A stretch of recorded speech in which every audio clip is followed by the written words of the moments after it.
Graça e paz, irmãos, amém? Muito bom estarmos aqui, louvando o nome do Senhor, vendo tanta coisa que o Senhor está fazendo. De fato, a gente considera que o ano começa depois do Carnaval, né? Quando acaba o Carnaval, a gente vê o pessoal realmente voltando para os trabalhos dominicais.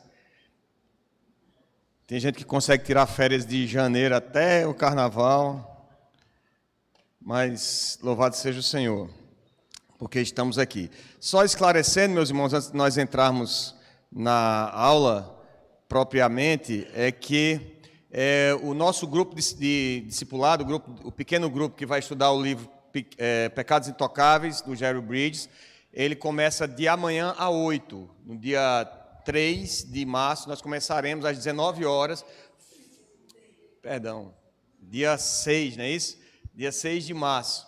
E nós teremos a primeira reunião presencial, ainda não fechei ainda no grupo, no WhatsApp, mas provavelmente será lá em casa a reunião às 19 horas. Nosso compromisso no grupo, os meninos aí que já fizeram parte uma vez sabem, é de termos uma reunião de 1 hora. É porque as irmãs não imaginam, mas os homens falam, meu amigo. Os homens, quando começam a falar no grupo, a gente sempre tem que reiniciar o Google Meet, porque 1 hora é pouco para esses homens falar. Por isso, quando o pastor perguntou, tem vaga ainda? Eu digo, rapaz, com 13 a gente quase não conseguia terminar numa hora. Se colocar muito mais gente, a gente acaba prejudicando a participação dos irmãos. Mas espero, orem por esse trabalho, porque Deus tem nos abençoado, tem sido enriquecedor ouvir dos irmãos, aprender com os irmãos, jovens, adultos. Peço oração também dos irmãos pelo mestrado, que a gente começou já há algumas semanas, e estamos na luta aí com as leituras, e tem sido uma bênção também, o mestrado lá do CPAJ, do Andrew Jumper. Que Deus possa estar nos abençoando nesse ministério. Hoje nós vamos dar continuidade ao estudo do livro de Amós. André, se eu não me engano, ensinou aqui, terminou o capítulo 6, e nós hoje vamos começar o capítulo 7. Só vou colocar aqui, calma. Capítulo 7 de Amós.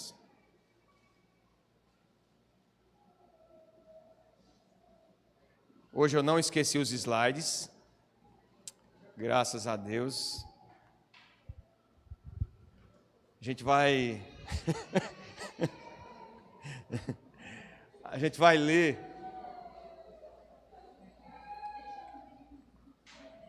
A gente vai ler o texto, obrigado, meu irmão. Deus te abençoe e te dê em dobro, viu? A gente vai ler o texto de Amós 7.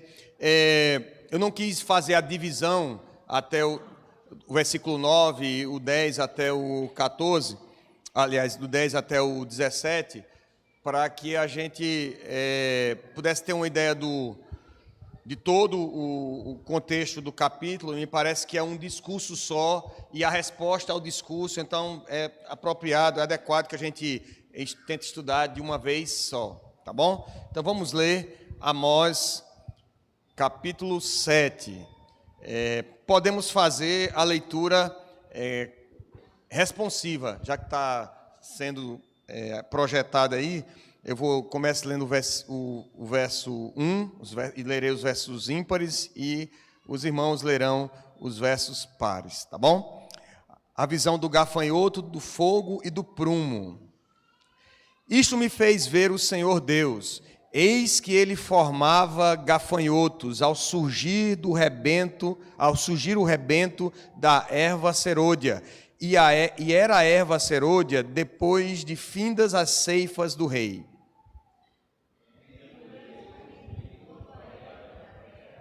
Disse eu, Senhor Deus, perdoa, rogo-te, como subsistirá o Jacó, pois ele é pequeno. Então o Senhor se arrependeu disso. Não acontecerá, disse o Senhor. Isto me mostrou o Senhor Deus. Exercer a sua justiça. Este consumiu o grande abismo e devorava elas. Então disse eu: Senhor Deus, cessa agora. Como subsistirá Jacó? Pois ele é pequeno. E o Senhor se arrependeu disso. Também não acontecerá, disse o Senhor. Mostrou-me também isso. Eis que o Senhor estava sobre um muro levantado a prumo, e tinha um prumo na mão. O Senhor disse: Que vês tu, Amós? Respondi: um prumo. Então me disse o Senhor: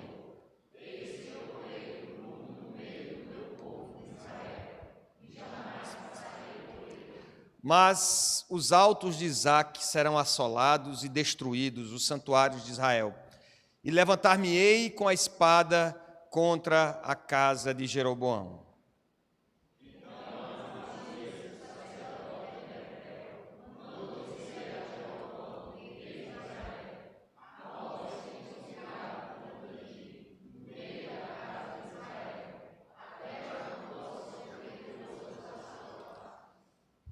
Porque assim diz Amós: Jeroboão morrerá à espada, e Israel certamente será levado para fora de sua terra, em cativeiro.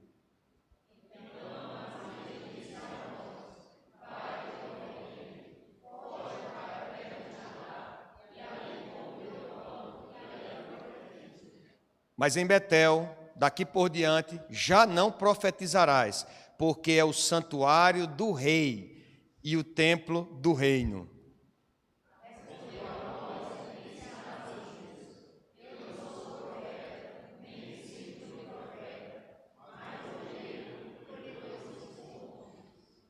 Mas o Senhor me tirou de após o gado, e o Senhor me disse: vai e profetiza ao meu povo de Israel.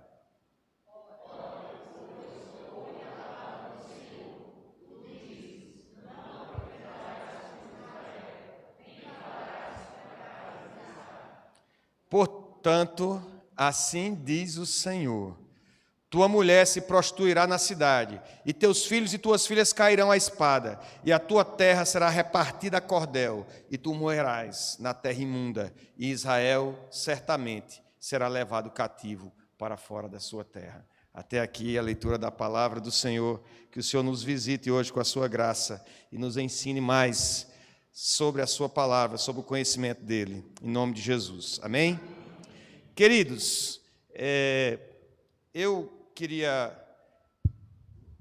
inicialmente fazer uma pequena revisão sobre o que a gente viu sobre Amós, para a gente se situar. Vocês leram o texto da palavra do Senhor, com certeza já procuraram se situar melhor, lembrar um pouco sobre Amós, mas eu quero trazer outras coisas que talvez foram faladas aqui.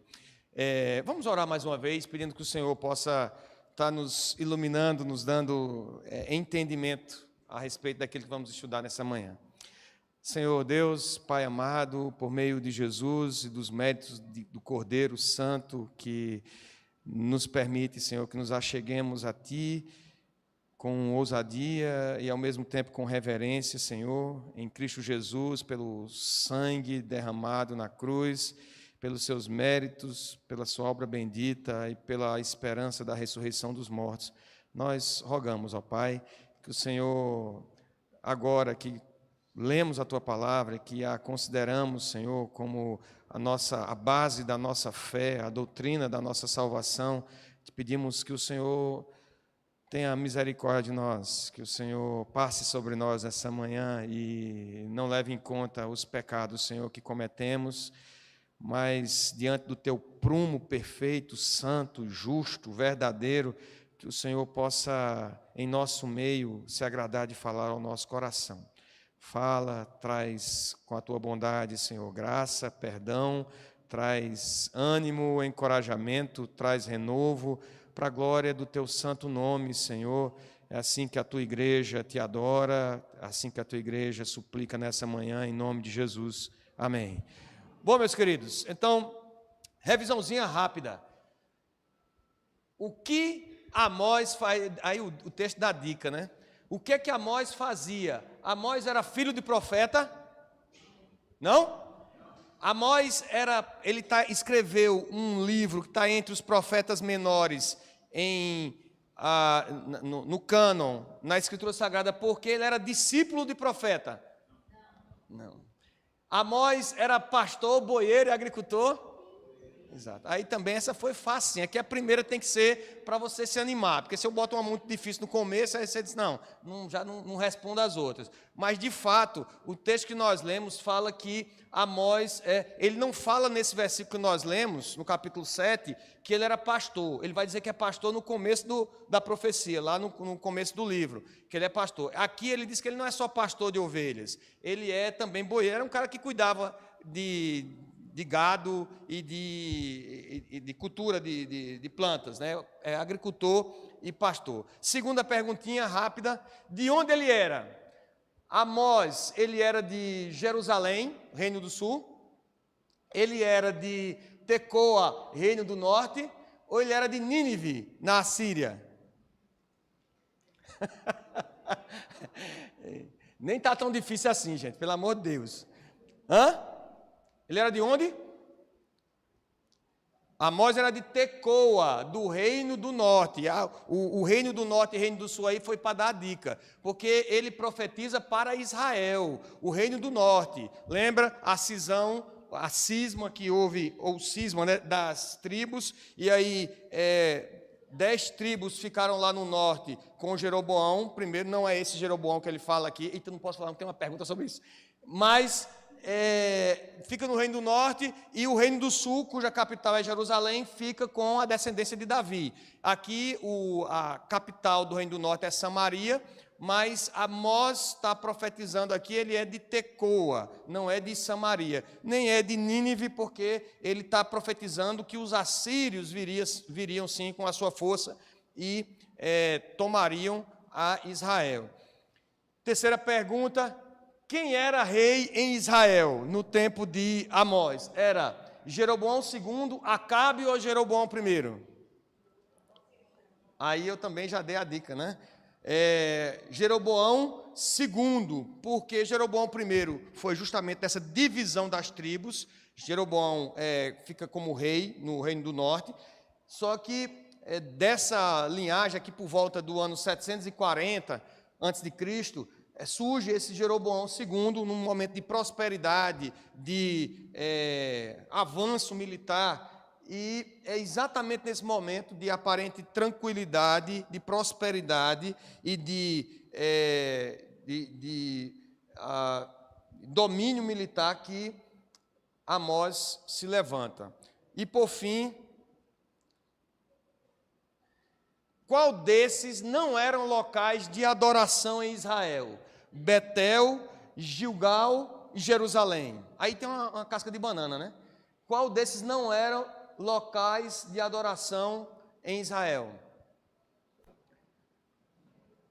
Oi? Vamos chutar Gilgal, né? Porque, afinal de contas, nunca vi esse nome na minha vida. Gilgal. Jerusalém era local de adoração em Judá, no Reino do Sul. Gilgal, Betel e Berseba eram lugares de adoração no Reino do Norte.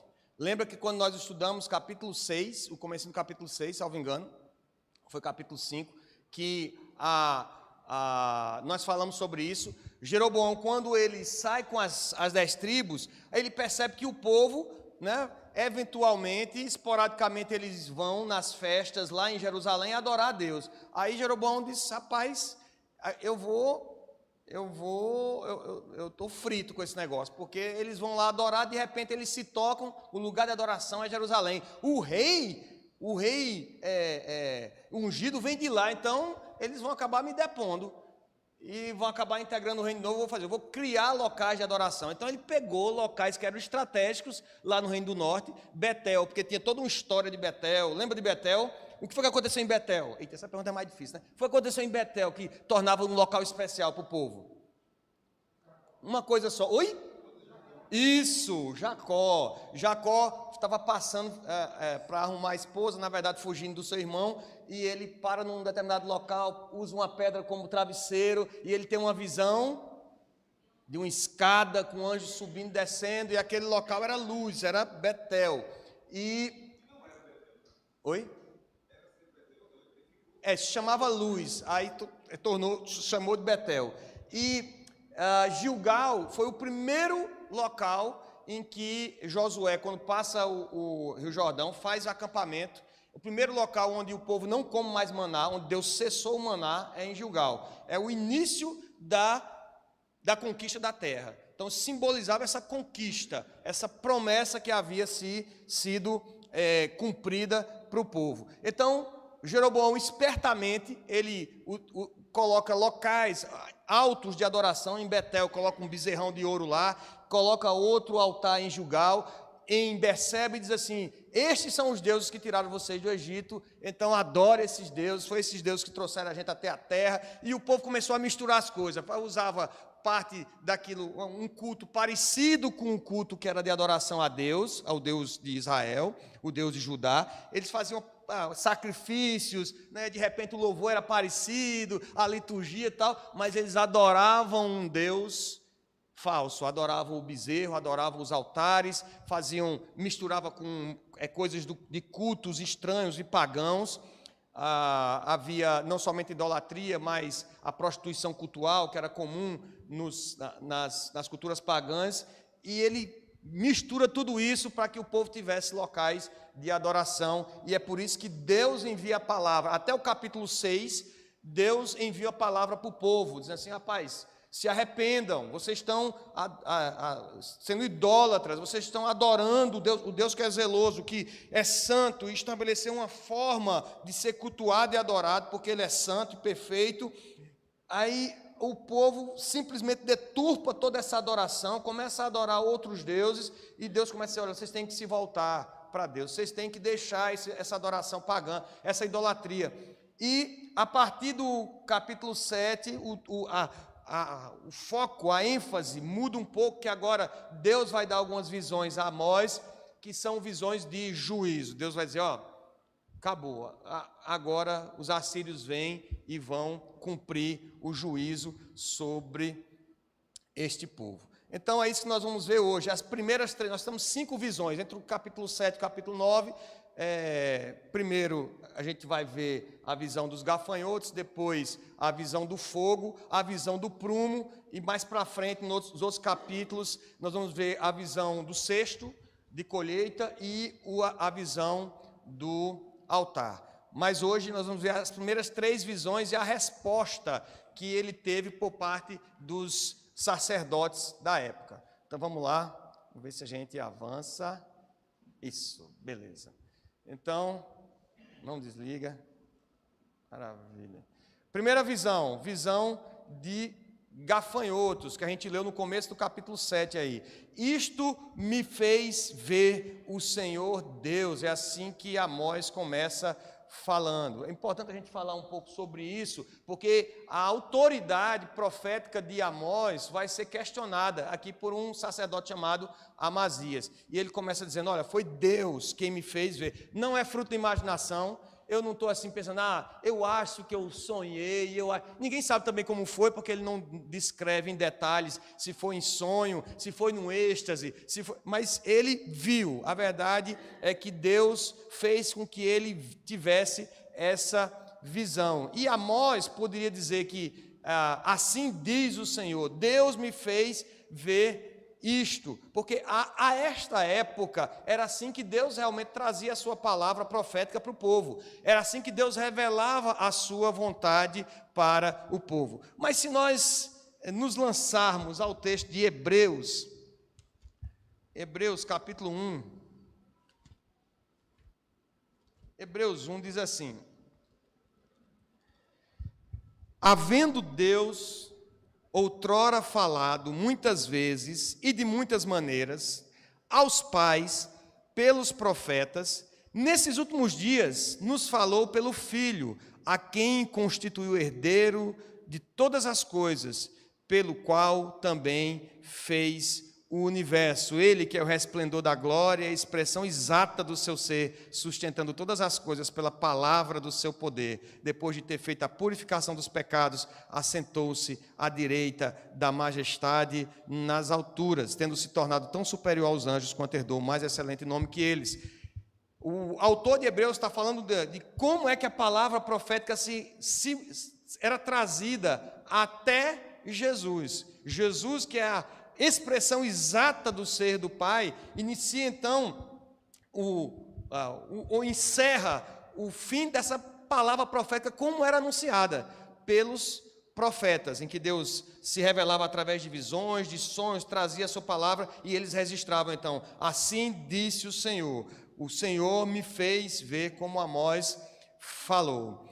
Jesus é então a revelação final de Deus, e após a revelação final e o registro dos apóstolos, nós não temos mais revelação de Deus sobre a história final. Daí vem o nosso princípio da reforma, do sola scriptura, que é a revelação que Deus queria trazer para o seu povo, tudo o que Deus queria dizer ao seu povo, acerca dele, acerca da nossa história, acerca de nós mesmos, acerca da revelação, está colmatado, está aqui registrado nas Escrituras Sagradas. Então, Deus se revelou pelos profetas, Deus se revelou através de seu Filho, os apóstolos que vieram no início da igreja registraram a vontade de Deus também, inspirados pelo Espírito Santo de Deus, e hoje nós não temos mais ninguém que possa falar dessa forma. Deus me fez ver isso e falar a palavra profética para o povo como uma revelação geral para todas as pessoas, ou válida para todas as épocas. Encerrou-se então com Jesus. Essa é uma visão cessacionista, em que pese que nós acreditamos na contemporaneidade de dons, mas especialmente sobre a revelação da vontade de Deus. Nós temos que tudo o que nós precisamos saber, tudo que Deus queria revelar a respeito de si mesmo, a respeito da história, a respeito da revelação dele para o mundo, está aqui na Escritura Sagrada. E por isso Amós diz: isso me fez ver o Senhor Deus. Ele tem autoridade para falar. Deus está concedendo a ele essa visão. Eis que ele formava gafanhotos ao surgir do dia. Deus estava formando, aliás, ao surgir o rebento da erva serôdia, Deus estava formando gafanhotos. E a palavra aqui para Deus formar é a palavra que era usada para o oleiro modelar o barro. Deus estava modelando, ele estava vendo como se Deus estivesse moldando os gafanhotos. Ele tinha essa visão. Os gafanhotos aqui, tem vários tipos de gafanhotos. Quem é da área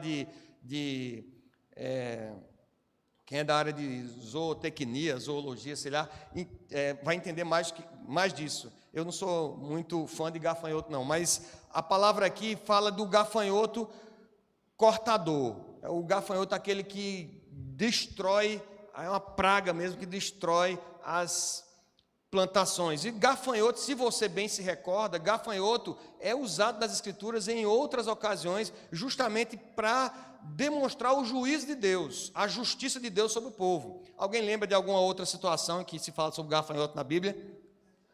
Isso. Uma das 10 pragas é gafanhoto. A mão de Deus pesando sobre o coração duro de Faraó e sobre o Egito, e aí Deus, uma das pragas é gafanhoto. A gente vai ter também esse tipo de ilustração lá no Apocalipse, mas em outros momentos também Deus, quando Deus quer falar sobre, Deus quer pesar a mão, trazer punição, fala sobre gafanhoto. É mensageiro de Deus para trazer juízo, destrói as plantações. E aí ele traz um outro elemento interessante aqui, que ele diz que é quando surgia o rebento da erva serôdia. Havia duas ceifas na cultura de Israel. Uma primeira, que era feita, que era retirada para o rei. Você colhia tudo, era um imposto, um tributo que se pagava ao rei. Então a primeira colheita se dava ao rei. E aí quando rebentava a erva serôdia, que era da segunda colheita, aí o povo tirava para si. Então o que estava acontecendo aqui, a visão de Amós, é que aquilo que era reservado para o povo, para o sustento do povo, eles tinham pagado imposto, eles iam ficar sem nada, porque o gafanhoto ia acabar com toda essa colheita da erva serôdia. o rei ia ficar com o dele, e talvez isso deixasse ainda mais preocupante, porque a revolta ia ser grande, o rei ia ficar com o dele, mas o povo ia ficar sem nada, um sinal de miséria, sinal de fome, e o gafanhoto ia comer toda a erva da terra. E aí isso faz com que o profeta se compadeça. O profeta olha aquilo, aquele cenário de fome, e diz assim, e ele se compadece, intercede e roga a Deus pelo povo. Versículo 2: tendo eles comido de toda a erva da terra, disse eu: Senhor Deus, perdoa. Amós entende que aquilo ali é sinal de Deus diz: olha, vou punir o povo com gafanhoto. Ele está vendo Deus formando o gafanhoto, está vendo que aquilo é sinal do justo juízo de Deus sobre o povo, e ele se compadece do povo e roga a Deus por ele. Perdoa, rogo-te. Como subsistirá Jacó? Pois ele é pequeno. Então, o argumento aqui, há dois argumentos que ele traz, que é o primeiro, é chamar Israel de Jacó. Ele diz assim: como é que Israel vai se sustentar? Ele diz assim: como subsistirá Jacó? E os comentaristas dizem aqui que Amós, sutilmente, ele faz lembrar a Deus acerca da aliança que ele tem feito com os patriarcas, com Abraão, com Isaac e com Jacó. Quando a gente ora a Deus assim, suplicando, intercedendo, que muitas vezes a gente traz a memória ao Senhor das suas promessas, da sua palavra que Ele deixou firmada para os nossos corações, que a gente sabe que é verdade, Amós está fazendo exatamente isso com o Senhor. Como é que Jacó, lembra da tua promessa, lembra da tua aliança com o teu povo? Como subsistirá Jacó? Pois ele é pequeno. Ele está dizendo: olha, é um povo fraco, é um povo pequeno. E curiosamente, como eu falei no começo, esse é um momento de grande prosperidade para o povo de Israel, que se achava muito forte. Vocês devem lembrar, e no capítulo 6, verso 13, aparecem uns nomes diferentes aí, que Amós está repreendendo o povo, dizendo assim: ó, vós vos alegrais com Lodebar, e dizeis: não é assim que por nossas próprias forças nos apoderamos de Carnaim? E as palavras no original aí, há um jogo de palavras, porque Lodebar foi uma cidade que havia sido conquistada, uma vitória dos exércitos de Israel, mas Lodebar significava vazio, nada. Então, vocês estão se vangloriando porque vocês conquistaram nada. Estão aí achando que, porque com as nossas forças nós nos apoderamos de Carnaim, que a palavra tem a mesma raiz de cornos, de chifre, que era símbolo de poder. Então eles se achavam muito poderosos por causa de algumas vitórias que eles tinham tido com o exército.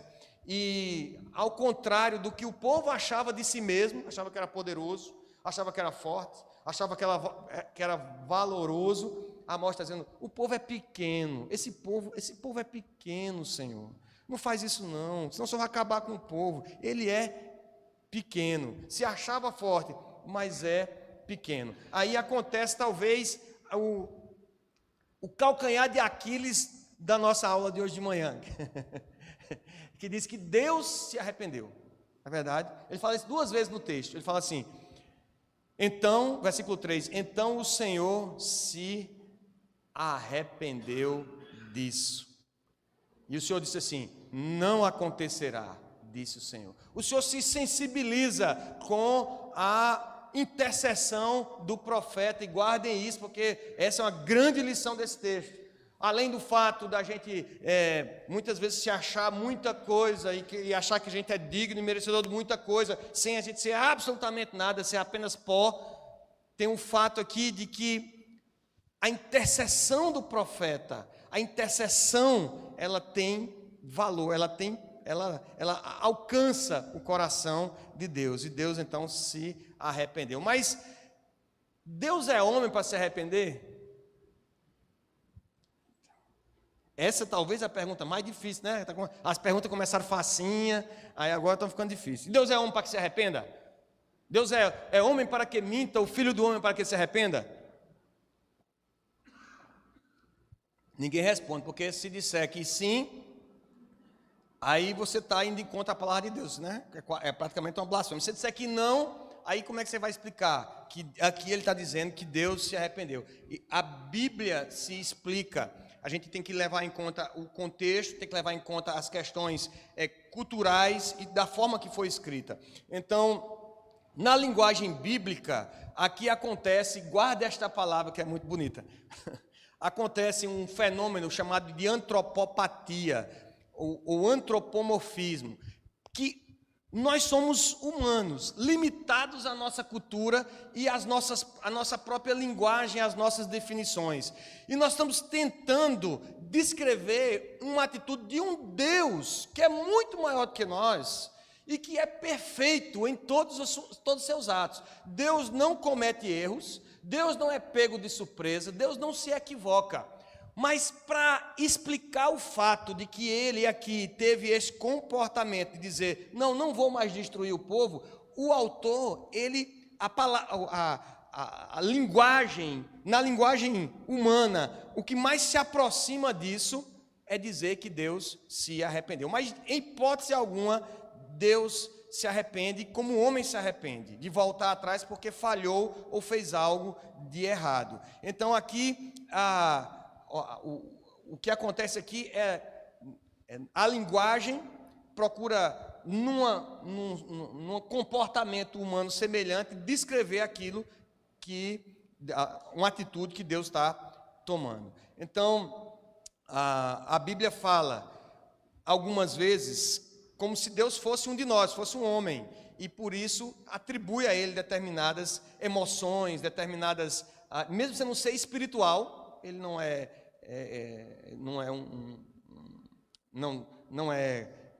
humano como nós, ele é um ser espiritual, mas a Bíblia usa então determinadas expressões para explicar emoções e atitudes do Senhor. O que Deus disse que ia fazer, ele se arrependeu no sentido que ele não iria fazer por causa da intercessão do profeta. É óbvio que nós não temos tempo aqui para discorrer sobre os decretos eternos de Deus, que são imutáveis, e Deus age de acordo com esses decretos, e é aquilo que nós já vimos no pequeno grupo lá, para fazer aqui mais uma vez propaganda do nosso grupo de discipulado, aquilo que Deus reservou para seu exclusivo conhecimento, para a sua exclusiva autoridade, que ele não revelou para nós, está reservado para ele. E os seus decretos eternos nós não conhecemos. Às vezes a gente fica querendo que Deus revele o que vai acontecer, Deus me mostra isso, Deus mostra isso, mas ele reservou para ele. As coisas encobertas estão encobertas. E o que ele quis revelar está aqui, revelado na sua palavra. Então Deus age de acordo com os seus decretos porque ele é imutável. Mas, como no exemplo de Nínive, por exemplo, né? O exemplo de Nínive, que Deus diz a Jonas, vai até a cidade de Nínive e prega para aquele povo. E Jonas vai, pega o barco para Tarsis, depois vem uma tempestade tremenda, Deus faz com que apareça um peixe para salvar Jonas do afogamento. Jonas passa 3 dias na barriga do peixe, o peixe vomita Jonas na praia, Jonas vai para Nínive, sem querer ir, porque ele não queria pregar para aquele povo, mas vai e prega, e o que acontece? Deus destrói, que a palavra era assim, se arrependam, porque em 30 dias Deus vai subverter essa cidade, vai ser destruída. Deus destrói a cidade? Não. Eu posso dizer então que Deus se arrependeu do mal que iria fazer, que é assim que o texto da palavra de Deus registra. Quer dizer que Deus errou, Deus estava pensando em fazer uma coisa e de repente ele agiu de acordo com seus decretos eternos. Nós é que não sabíamos o que é que Deus ia fazer, como Deus ia agir. Dentro da nossa limitação de tempo, espaço e cultura, nós não sabemos. E para explicar esse tipo de atitude, de ouvir a intercessão do profeta, e esse é um grande privilégio que ele nos concede, de através da intercessão podermos mudar situações. Essas situações estão lá nos decretos de Deus, estão. Só que Deus permite com que o que aos nossos olhos era a vontade dele, aquilo que ele ia realizar, que seja mudado para a glória do seu nome. Deus não tem do que se arrepender, ele não se equivoca, ele não tem erro de conhecimento ou valores, ele não se surpreende. Então, Deus se arrependeu aqui, sim, no sentido de que isso é uma figura de linguagem, é uma mudança da ação divina por causa da intercessão humana. Ou, no caso de Jonas, porque o povo se arrependeu. Então, Amós está pregando isso aqui diante do povo, possivelmente num desses locais de culto. A gente vai ver no versículo de 7 a 9, que provavelmente ele vai estar em Betel falando isso, e Deus dá uma segunda visão para ele, que é a visão do fogo. Diz o versículo 4, isso me mostrou o Senhor Deus. Eis que o Senhor Deus chamou o fogo para exercer a sua justiça. Este consumiu o grande abismo e devorava a herança do Senhor. Provavelmente aqui o fogo é sinal de seca. Deus está trazendo uma grande seca é isso que Amós está vendo, uma seca terrível, mas uma seca tão grande que ela vai secar inclusive os lençóis subterrâneos, porque ele fala que ele consumiu o grande abismo e devorava a herança do Senhor, acabava com toda a terra, com toda a herança. Então disse eu, Senhor Deus, cessa agora. O fogo, interessante, né? Que o fogo escuta o chamado do Senhor. A palavra é Deus chamou o fogo. Amós está aqui nos 6 capítulos anteriores chamando o povo. Olha, se arrependam, vocês precisam deixar essas práticas idólatras, vocês precisam deixar esse culto estranho, porque Deus não aceita esse culto, Deus não aceita esses louvores, e o povo não escuta. Aí Deus chama o fogo, e o fogo escuta o Senhor, porque ele vai lá para destruir, devorar a herança do Senhor. É como se o fogo, mesma coisa, figura de linguagem aqui. Agora, não atribuindo a Deus alguma atitude humana, algum aspecto humano, mas atribuindo ao fogo, que o fogo, como se o fogo tivesse ouvidos e entendimento. O chamado é a nação que não ouviu a Deus, nem os profetas, mas o fogo escuta. Na verdade, todo o universo escuta a voz de Deus. Tudo escuta a voz de Deus. A palavra de Deus diz que Balaão, um profeta mercenário, foi uma vez chamado por Balaque, um rei que estava preocupado com a incursão de Israel na terra prometida, para amaldiçoar o povo. E Balaão foi na sua jumenta. E chega um determinado momento em que o Balaão não viu não, mas a jumenta viu o quê? Um anjo do Senhor. E a jumenta arrependeu-se. Foi lá, mudou de lado, quis mudar de local. Mudar de caminho. E Balaão tome varada na pobre da jumenta. E Balaão vai, puxa a jumenta para ir no caminho. Aí a jumenta viu de novo o anjo do Senhor. Balaão cego, meu Deus do céu, não viu. E a jumenta de novo, de modo que era um lugar estreito, e imprensou a perna de Balaão no meio dos arbustos, no meio da rocha, e Balaão ficou com a raiva, brigando com a jumenta. Ficou lá brigando com a jumenta. E a jumenta falou com Balaão. Que coisa sensacional. A jumenta falou e Balaão acho que estava com tanta raiva, quando a gente fica com raiva que a gente perde a noção, que ele ficou batendo boca com a jumenta. A jumenta via, escutava a voz do Senhor, mas Balaão não escutava. O profeta Isaías, eu já compartilhei isso com os irmãos, que eu acho esse texto sensacional, diz que Deus chama cada estrela. Quando você... Esses dias estão meio dublados, mas se você for no sertão, mesmo nesses dias, se for no sertão, de noite sim, na noite mais escura, você olha... cheio de estrela no céu. E a palavra de Deus diz que ele chama cada estrela por seu nome. E por ser grande em força e em poder, nenhuma delas vem a faltar, porque as estrelas escutam. A gente é ruim de escutar a voz do Senhor. É ruim. Mas a jumenta escuta, as estrelas escutam a voz do Senhor. Qual outro texto que escutou também a voz do Senhor e se acalmou e ouviu e atendeu a voz do Senhor? O mar, o vento, está lá, tempestuoso, os discípulos, aí vai morrer, meu Deus do céu, aí não aguentou mais, tentou preservar o sono de Jesus o quanto pôde, mas teve um momento que ele disse, é nós ou acordar ele agora? Então vamos acordar. Mestre, não te importa que perecemos?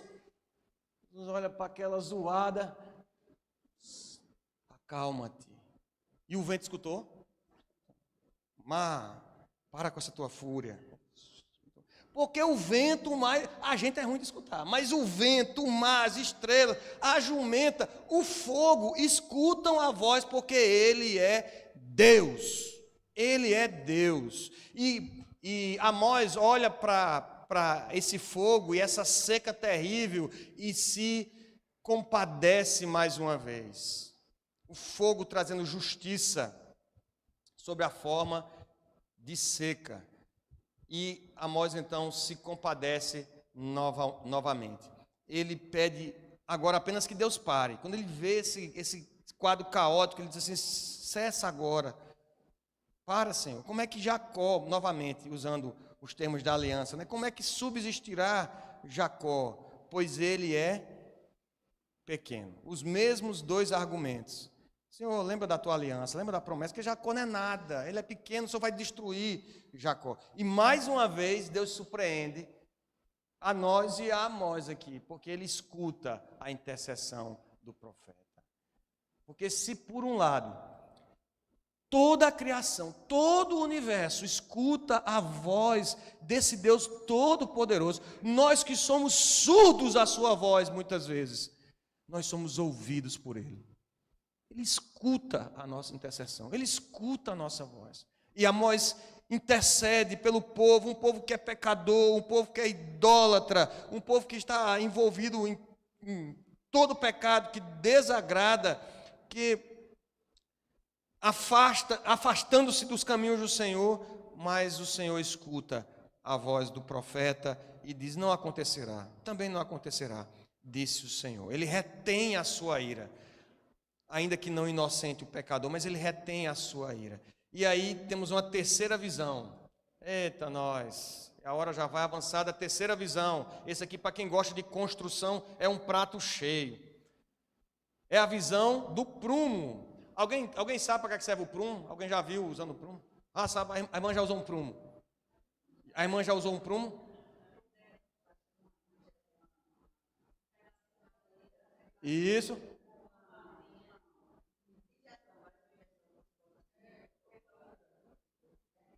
É um prumo, irmã. A senhora está fazendo, está me perguntando? Não. Está querendo me enrolar a resposta. Mas é isso mesmo, se vocês olharem o homem que está construindo, o cara vai passar a fiada de tijolo, aí ele faz de um lado, e ele faz do outro, passa a linha, para deixar ela arrumadinha, e de vez em quando ele faz o quê?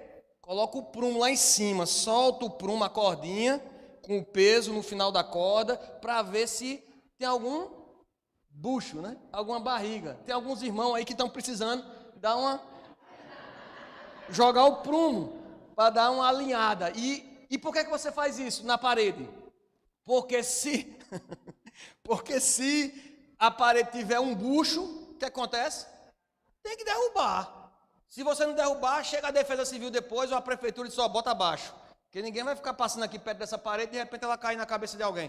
A parede tem que subir no prumo e depois dela pronta tem que passar pelo teste do prumo. E a visão aqui é de Deus em cima. Amós está vendo Deus em cima do muro, ou olhando de frente para o muro, jogando o prumo no muro. E ele está olhando se o muro está no prumo. Veja se não é isso. Versículo 7, mostrou-me também isto: eis que o Senhor estava sobre um muro, levantado a prumo. O muro tinha sido levantado no prumo, mas agora o Senhor estava vendo se realmente estava aprumado, e tinha um prumo na mão. O Senhor me disse: que vês tu, Amós? Respondi: um prumo. Então me disse o Senhor: eis que eu porei o prumo no meio do meu povo de Israel, e jamais passarei por ele. Quem é o muro? Quem é o muro? É Israel. O Senhor levantou Israel no prumo, foi sob a lei. Ele escolheu um povo, escolheu primeiro Abraão, Isaque, a descendência, Jacó, as 12 tribos. Não eram nada, mas ele escolheu. E para que não andassem perdidos por causa dos seus próprios pecados, Deus mandou pela sua graça a lei do Senhor, para que eles tivessem um norte. Pela sua graça ele enviou as pragas e tirou esse povo do cativeiro do Egito. E entregou a lei através de Moisés para que o povo tivesse um prumo para se nortear. E agora o Senhor está medindo o povo pelo prumo que ele levantou o muro. O muro é o povo de Israel. E Deus está medindo o povo, está colocando o povo de Israel no prumo. Se ele foi construído a prumo, foi construído da forma correta. Agora, o próprio construtor coloca o muro à prova. Deus esquadrinha o seu povo. Não desconsidere a lei do Senhor, não desconsidere a palavra do Senhor. Não desconsidere a vontade de Deus para a sua vida, não desconsidere. Deus disse que colocaria o prumo no meio de Israel. O prumo e o esquadro da lei de Deus do pacto do Sinai. O povo era o povo segundo o coração de Deus e a lei identificava a nação de Israel. A mesma lei, o mesmo prumo é usado para ver que o muro estava torto, estava imprestável. Acontecia em Israel esse tipo de vistoria, de que as pessoas viam que os muros não estavam construídos devidamente, então para eles era claro de entender a mensagem, porque alguém criticava porque o muro não estava devidamente construído, e Deus está usando essa mesma linguagem aqui, uma linguagem figurada novamente em relação à sua lei e ao seu povo. A mesma lei, o mesmo prumo é usado para ver se o muro estava correto ou se estava imprestável. Se estava imprestável, tinha que ser destruído. Os altos e os ídolos tornaram o muro imprestável. E aí Deus disse assim: olha, eu não vou passar mais no meio do povo. E aqui, ao que parece, há uma alusão à 10ª praga, que nós vamos lembrar mais dela daqui a umas 3, 4 semanas, quando estivermos comemorando a Páscoa. É que a passagem de Deus pelo meio do seu povo, lembra que o anjo vinha passar no meio do povo, e se ele passasse numa casa em que havia o sangue, ele simplesmente não olharia para aquela casa. Apesar de dentro daquela casa estar cheio de gente com pecado, tem gente pecadora, tem gente que merece, digna de morte, mas o sangue que estava sobre a porta fazia com que o anjo passasse pela casa, sem que tivesse que olhar para os pecados daquela casa e trazer a justiça para aquela casa. E Deus está dizendo aqui: ó, eu não vou mais fazer isso, eu não vou mais passar sem olhar para o pecado, eu não vou mais passar pelo povo, jamais passarei por ele. Se Deus não levou em conta o pecado de Israel, quando enviou a 10ª praga por causa do sangue do cordeiro, agora o Senhor está dizendo: agora eu vou levar em conta o pecado de vocês. Ele está avisando que não vai mais passar sem levar em conta. O castigo era inevitável. E aí ele se refere aos altares de Isaac e a espada contra Jeroboão. Isaac foi um dos patriarcas que mais levantou altares. Naquela época, lembra, não tinha tabernáculo. Isaac é bem anterior à lei, então não tinha o tabernáculo, a adoração no templo, nada disso. Então se fazia altares de pedras e adorava-se a Deus e fazia aqueles monumentos ali em locais em que você podia sacrificar ao Senhor. Só que esses altares que foram construídos pelos patriarcas, esses locais, como a gente viu Betel, que era tão importante na história do povo, para mostrar a ligação do povo com Deus, melhor ainda, de Deus com o seu povo, Jeroboão tinha transformado tudo aquilo em desgraça, em idolatria. E então Deus está dizendo: olha, eu vou destruir os altos de Isaac, esses altares serão assolados, destruídos, os santuários de Israel. Levantar-me-ei com a espada contra a casa de Jeroboão. Então, todas essas inovações de culto que Jeroboão tinha trazido, inovações de adoração, a prostituição cultual, o paganismo dos altares, tudo isso que era feito para lembrar a verdadeira adoração, da forma que Jeroboão tentou fazê-lo, Deus está dizendo que vai destruir. Vai destruir Betel, vai destruir Gilgal, vai destruir Berseba.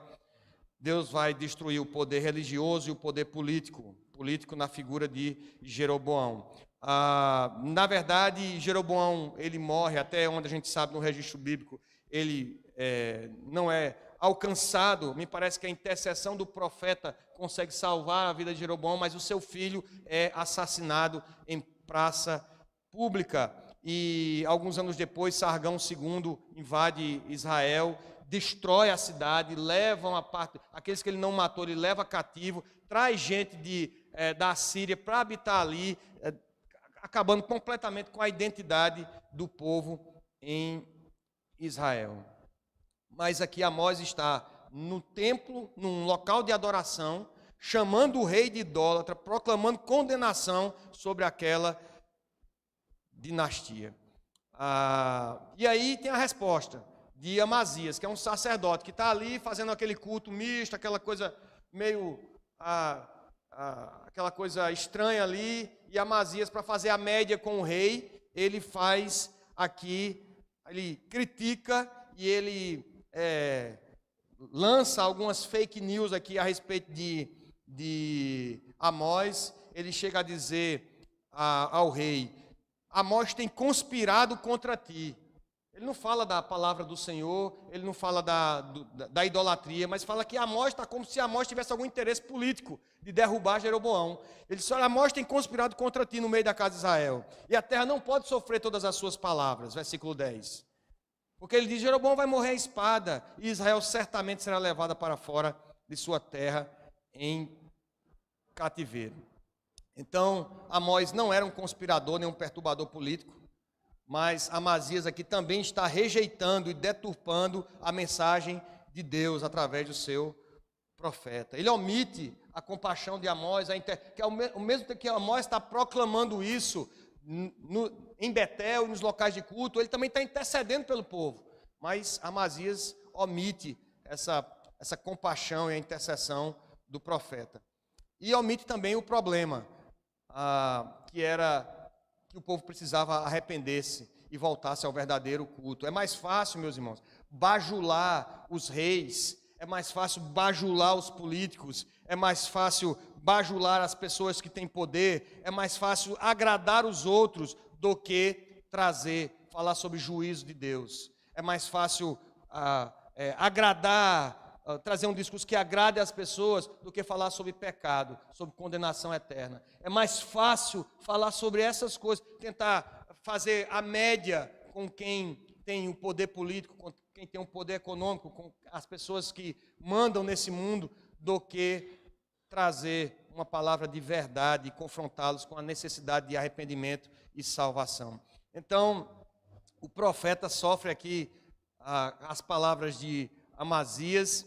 Ele é chamado de vidente, ele é chamado de mercenário. Ele diz assim: então Amazias disse a Amós: vai-te, ó vidente, foge para a terra de Judá, e ali come teu pão. Você não está querendo ganhar o seu ganha-pão? Você não está fazendo isso para ganhar um dinheirinho? Então vai lá para Judá, que lá o pessoal escuta você. Foge para a terra de Judá, e ali profetiza. Mas em Betel, aqui em Betel, onde quem manda é o rei e eu, você não profetizará, porque é santuário do rei e templo do reino.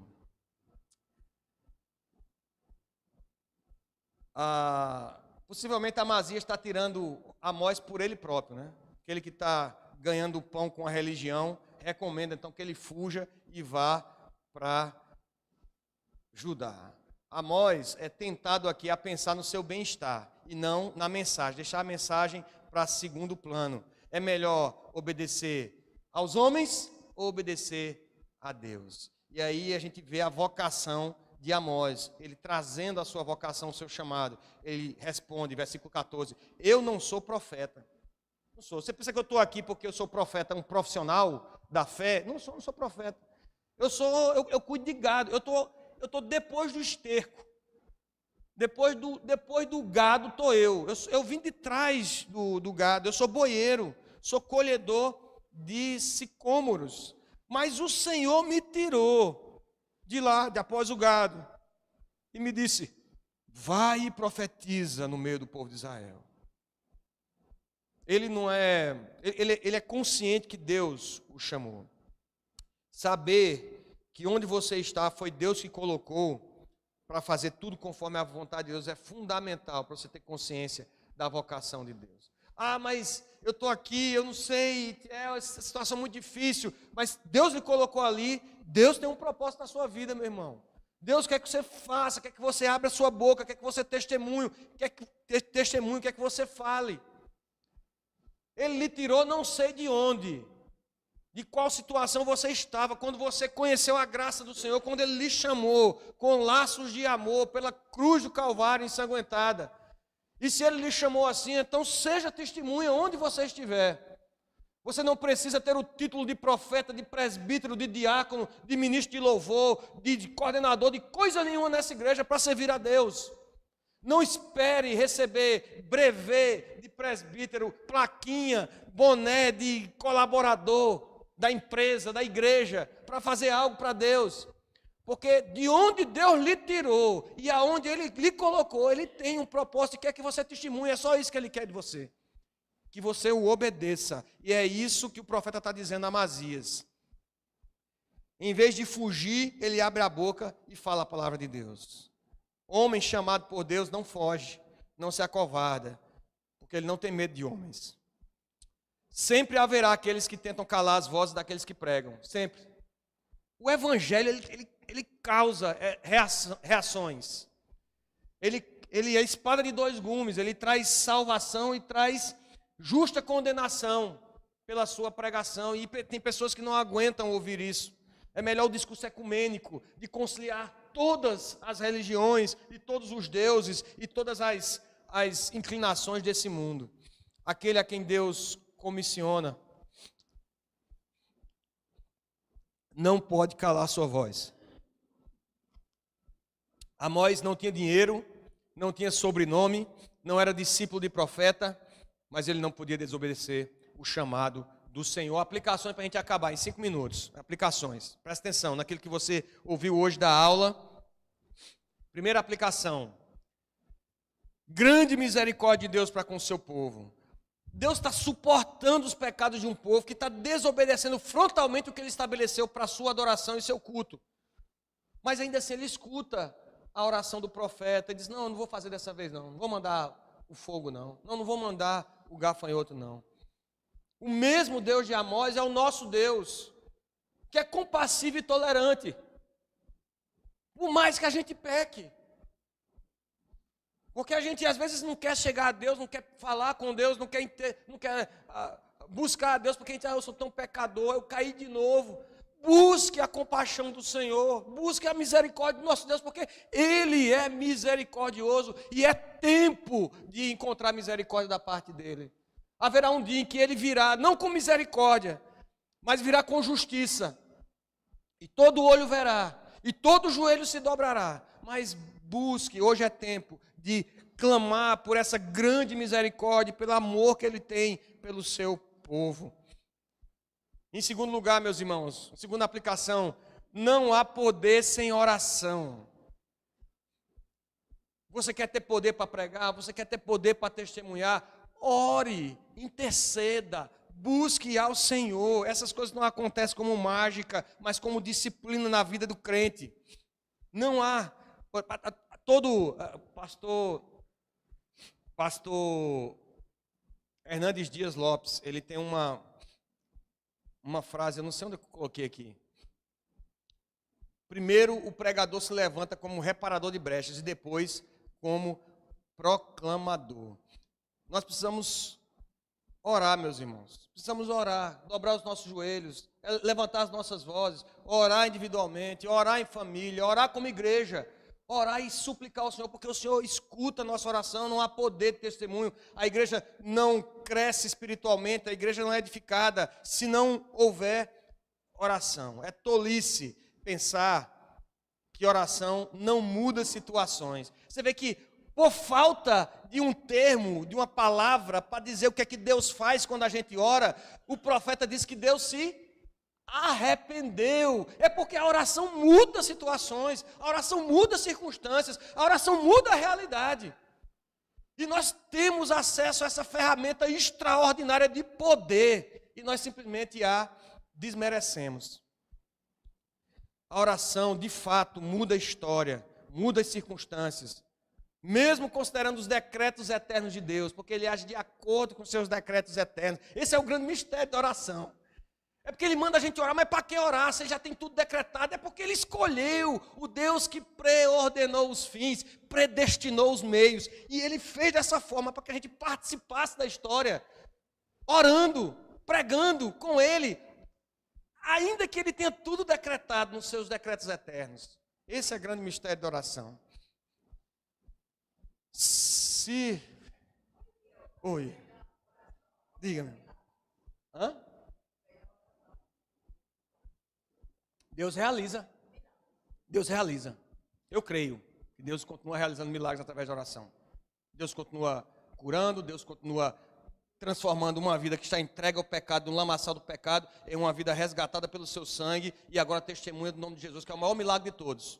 É que a gente fica olhando para a coisa do ponto de vista material, achando que o milagre maior é uma cura, o milagre maior é pagar uma conta no final do mês, mas o milagre maior é você estar aqui, meu amigo. Um ser vendido à escravidão do pecado, destinado ao inferno eterno, sem Deus, está aqui ouvindo a palavra, entendendo, e eu pregando. É milagre do Senhor. Esse é o milagre de Deus, é o maior milagre de todos. Deus julgará aqueles que abusam de sua paciência e endurecem os corações. Deus vai castigar, meus irmãos. Essa é uma realidade da palavra de Deus também. A nação de Israel abusou do limite. É um grave risco pecar contra o conhecimento do Evangelho de Jesus.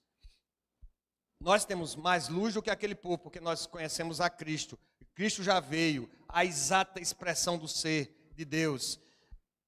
Mas nós temos que buscá-lo. Nós temos que andar no prumo. Nós precisamos, em gratidão por Deus, por tudo que Ele fez, nós precisamos observar a sua palavra. Após tanta provocação, haverá um momento em que o Senhor não mais passará sobre as vidas, mas trará justo juízo. Por fim, mesmo rompendo a barreira dos 5 minutos, a justiça de Deus foi satisfeita em Cristo. Deus vai passar com justiça sobre a terra, trazendo o seu julgamento.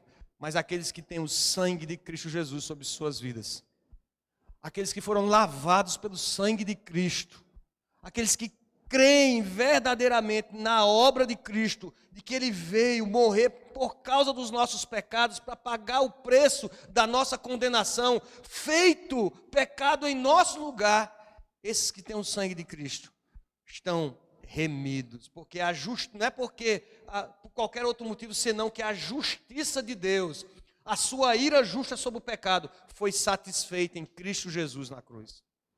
A justiça foi satisfeita em Cristo.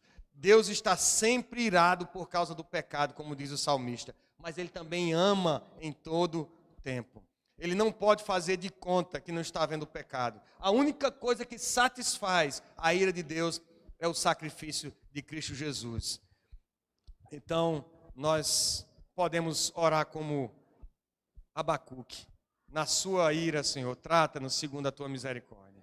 É assim que nós oramos nessa manhã. É assim que eu espero que você ore, suplicando a graça do Senhor sobre a sua vida. Vamos orar, meus irmãos, para encerrarmos. Senhor, nosso Deus, nós te agradecemos, Pai, por essa manhã. Te louvamos pela tua palavra, Senhor. Pai, não nos damos conta de que temos a tua lei, a tua palavra, a tua vontade revelada para nós, e nós a desconsideramos. Pai, não nos damos conta de que todo o universo te escuta, cada milímetro da criação está impregnado da tua presença, e nós não voltamos os nossos ouvidos à tua palavra, e muito menos a nossa voz a ti, Senhor, como se a oração fosse uma ferramenta de menor importância para vivermos a tua vontade para nós. Tem misericórdia de nós, Senhor. Tem misericórdia de nós. Assim como o Senhor teve misericórdia desse povo, Senhor, de dura cerviz, de coração duro, tem compaixão de nós. Mais uma vez, nós te suplicamos. Escuta, Pai, a intercessão que fazemos por este povo, esse pequenino rebanho. Porque nós somos pequenos, Senhor. Oramos também pela nossa cidade, pelo nosso país, Senhor, que é nada diante de Ti, que talvez se ache grande e rico em riquezas naturais, em riquezas minerais, em abundância financeira, e tem voltado as costas para o Teu Evangelho.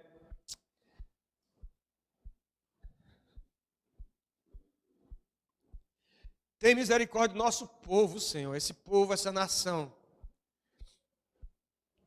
Trata-nos, Senhor, conforme as Tuas misericórdias. Por causa de Cristo Jesus, Senhor, por causa dos méritos do Cordeiro, e enquanto há tempo, enquanto é tempo, volta o nosso coração para Ti, Senhor, nos ensina, como Amós, a sermos firmes, ó Deus, no propósito de pregarmos a Tua palavra, de apresentarmos o arrependimento para a fé e salvação em Cristo Jesus, e a condenação de todos aqueles que são rebeldes à Tua palavra e ao Teu chamado. É assim que nós oramos nessa manhã, Senhor, arrependidos dos nossos pecados e confiados tão somente na cruz de Cristo Jesus. E no nome dele, nós oramos agradecidos. Amém. Deus abençoe seu povo.